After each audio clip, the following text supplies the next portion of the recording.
out to the beautiful girls. Which one of y'all?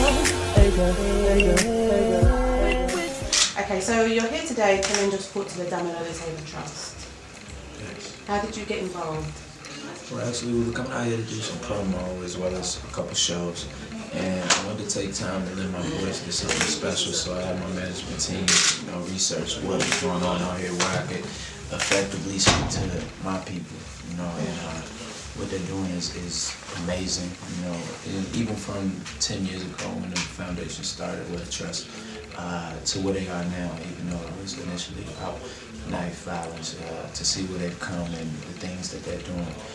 Even if the children that signed up are doing phenomenal in school and things like that. So, I want to lend my voice to the people that listen to my music and that will effectively hear what I'm saying. Fantastic. Because you're involved in other charity work as well, quite a bit of charity work, but you don't really talk about it very much. Can you tell us a bit more about the other charities that you're involved with? Well, I don't talk much about it because it's better to do good than talk about doing good.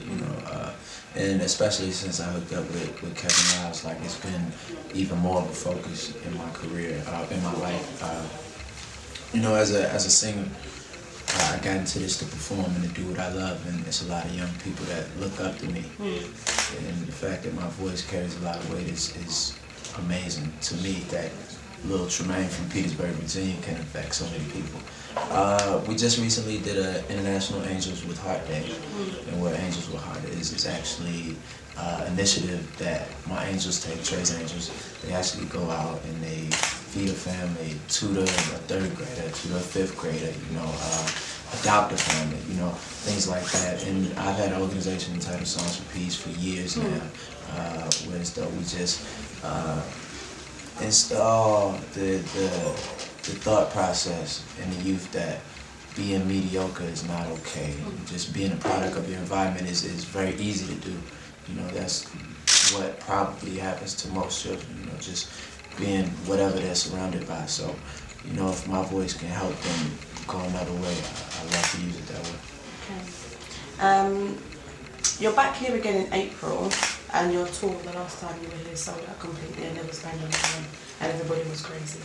What can we expect from your new tour, your new show, that we didn't get the last time? More records. Newer records. I think I've grown a lot as a performer since then. I think I've, and my presence here is a lot stronger than it was then. Having a mainstream record now on the radio. I just recently played, actually just last night and the night before, played the O2, and I was even shocked by the way I was received. They had really good reviews about that show. It was a great show, and I love for my performances to be intimate, no matter how large the venue, and I love for my fans and the audience to feel a part of the show. I think the difference between me and some performers is that I'm not only there to perform, I'm there to include you. I'm there to have fun with you. Like, just as much as you appreciate me being on stage, I probably appreciate you more. And that's the mission we have to prove when I get on stage. And I'll be singing a lot of songs from Passion, Pain, and Pleasure, which have never been performed here, so I'm excited about that. Speaking of Passion, Pain and Pleasure, you've said that it's your most personal album to date. Did you say that?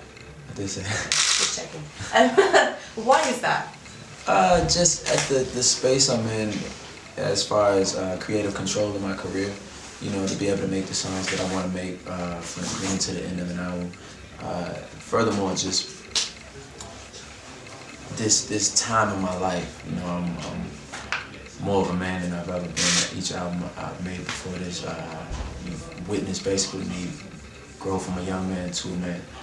And at this point in my life, I'm dealing with a lot of things, from fame to, my family, to not being able to spend time with them, to working hard for everything you desire, and finally being here, and how do you deal with that? And love had, love lost,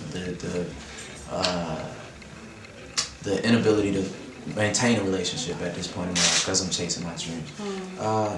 Just a lot of these things talked about in this album, and I think I put it somewhere sonically where I've always wanted to make an album.